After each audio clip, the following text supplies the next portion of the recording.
Continuando, a gente vê que ainda havia pelo menos mais um sentimento confuso no coração das mulheres e dos discípulos, mas especialmente das mulheres e especialmente de Maria.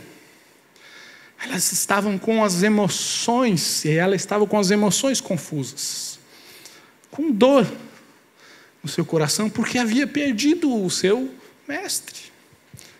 Ela havia visto o Senhor morto. Ela havia visto o Senhor enrolado nas faixas. Ela sabia que Ele estava ali naquele sepulcro.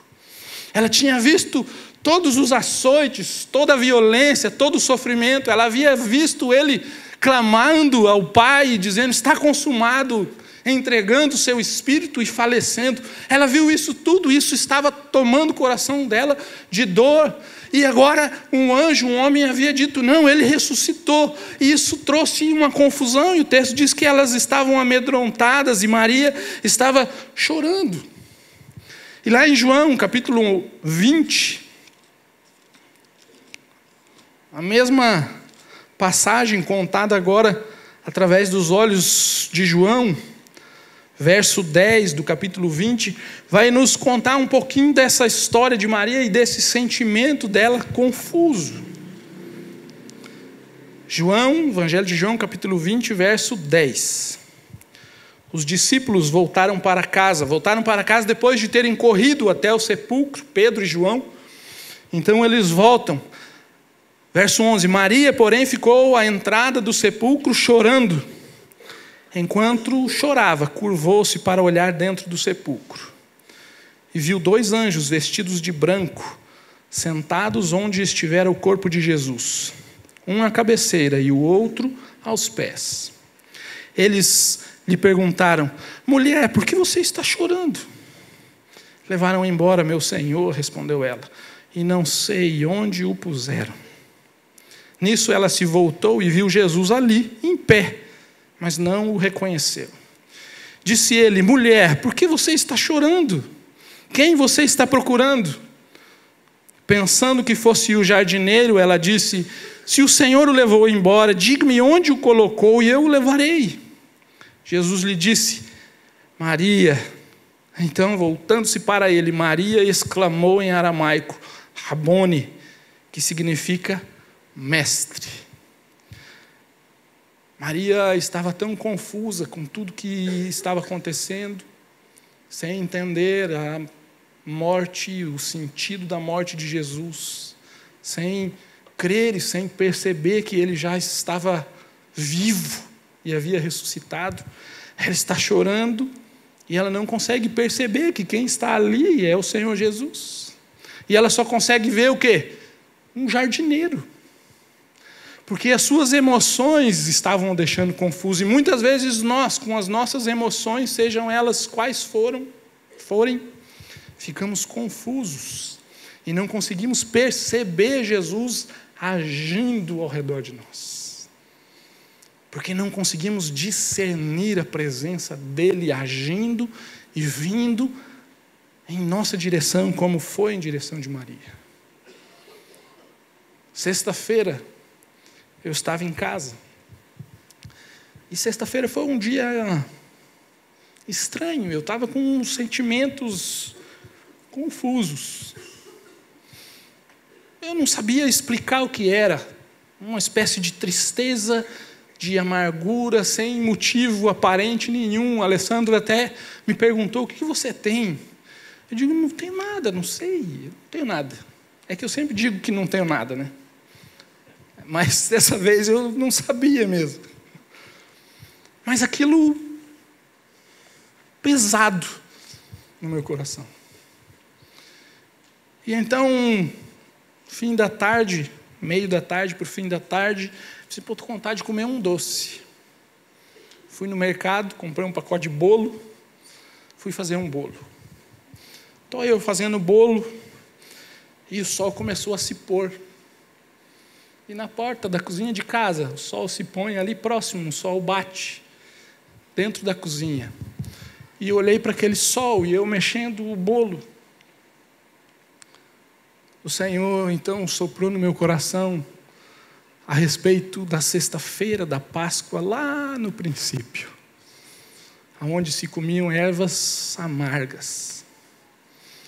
Os judeus tinham que comer ervas amargas para lembrar da triste realidade da escravidão no Egito. E então o Espírito falou comigo, transformaram a reflexão da amargura do pecado em doces, chocolates, ovos. E eu fiquei ali, mexendo, pensando.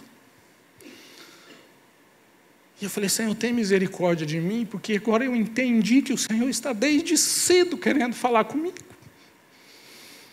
Mas eu não conseguia perceber que sentimento era aquele, e Ele queria me dar de desfrutar aquela sexta-feira de reflexão na presença dEle. Mas a confusão que estava dentro de mim não me permitiu perceber, mas graças a Deus, porque Ele não desiste. E lá no fim do dia, Ele me fez lembrar do pôr do sol, quando os judeus celebravam a Páscoa. E eu falei, Satanás é um astuto, perverso, porque tirou a reflexão da amargura e lançou na nossa boca, na minha e na sua, doces. E hoje Páscoa é sinônimo de doce. Mas a Páscoa trazia a celebração da amargura, lembrando que o pecado nos destrói. Termina no domingo da ressurreição, que enche nosso espírito de alegria. Mas precisa começar com a reflexão do pecado, que levou o nosso Cristo à morte e à violência toda que nós vimos aqui representada hoje. Será que nós refletimos sobre isso nesse fim de semana? Será que sexta-feira nós paramos um instantezinho e lembramos que numa sexta-feira o nosso mestre estava sendo espancado de todas as formas e violentamente? Será que agradecemos ao Senhor por esse sacrifício, por esse amor derramado? Será que nós buscamos um pouquinho da amargura para poder celebrar o explodir da alegria de um coração que experimenta o poder da ressurreição? Mas aí nós olhamos para Maria e eu olho para Jesus e eu digo, Jesus, ele realmente, como diz, se ele não tivesse nascido, teria que ser inventado. Porque Jesus chega pertinho de Maria e ela está tão triste e amargurada que ela sequer levanta os olhos. Jesus fala com ela, mulher, o que você está procurando? Meu Senhor, levaram para onde? O Senhor sabe, me diz, eu vou lá buscar. E aí Jesus a chama pelo nome. Alguns intérpretes dizem que Jesus usou aqui, porque alguns manuscritos têm uma expressão um pouquinho diferente, ele usou um diminutivo, um apelido de Maria. Como se ele chamasse Mariazinha. Mariazinha, mas para mim não faz muita diferença, porque o que me vem à mente é o texto de quando o próprio Jesus diz, contando a parábola do bom pastor, que as suas ovelhas ouvem a sua voz, e ele as chama pelo nome, e elas reconhecem a sua voz. E então ele diz, Maria, e ela, como uma ovelha, reconhece a voz do mestre. Sim, mestre, é o Senhor que está aqui. E da mesma forma, o Senhor Jesus chama cada um de nós pelo nome. E as ovelhas dele reconhecem. Assim como na sexta-feira ele me chamou pelo nome. Quem sabe um apelido? Não tem apelidos, eu tenho um monte de apelido. Fabão aqui, se alguém me chama de Fabão, eu sei que é daqui. Porque em nenhum lugar nunca me chamaram de Fabão. Então, se eu ouço Fabão, se eu posso estar nos Estados Unidos, sei, é alguém lá de Balneário. Se alguém me chama de Binho, de Fabinho, eu sei que é algum dos meus parentes lá de Maringá. Dos meus primos, os meus tios. Se alguém me chama de Xaxá, eu sei que é um colega de escola que estudou comigo, jogou basquete comigo. Assim a gente tem os apelidos, que nós vamos, né? Mozinho, já sei que é Alessandro me chamar. E assim o Senhor também vai deixando marcas na vida da gente. Que quando Ele traz aquele chamado, isso nos traz a memória e a lembrança do seu chamado. E eu me lembro quando tinha menos de 10 anos, eu acho que até já contei aqui na igreja, mas eu tinha menos de 10 anos. Uma criança, naquela época, mais inocente do que as crianças são hoje, né? E eu convivia com uma série de amigos mais velhos, eu era o mais novo da turma. E a gurizada falava uma toeira de bobagem. E eles começaram a falar como é que se fazia bebê. E eu, o quê? O menino falou, você acha que seu pai, sua mãe, como é que você nasceu? Eu pulei em cima dele e arrebentei ele. Ele era mais velho que eu não sabia. Mas aquilo ficou como uma criança simples, aquilo ficou no meu coração. E eu fiquei ofendido, ferido. E eu me lembro que pela primeira vez eu orei sozinho. Orava na EBD, orava quando o pai pedia. Mas pela primeira vez eu entrei no secreto do meu quarto, sozinho, eu e Deus, e li no meu pensamento. Eu falei, Senhor, como é isso? Eles estão tirando sarro de mim. Mas Deus, conhecendo o coração de criança, no dia seguinte, eu sempre ia com meu pai jogar bola. E meu pai, sem saber de absolutamente nada, começou aquela conversa de pai, que todo pai foge, né? Meu filho, sem jeito. Você sabe como é que os bebês nascem? Que eles surgem? Eu, sei não, pai.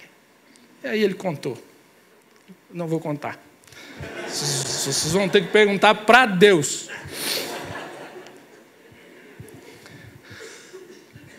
Mas aquilo ficou uma marca no meu coração.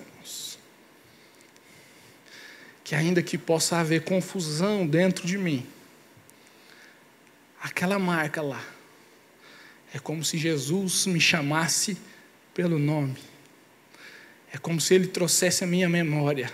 É como eu vejo Ele falando com Maria que era a terrível, tinha 7 demônios nela que Ele expulsou. Conhecida como uma mulher pecadora. E agora Jesus está chamando Maria. E ela, então, não pode resistir e se lança aos pés de Jesus. Mais uma pedra. A pedra da confusão. Se não for para te servir, deixa.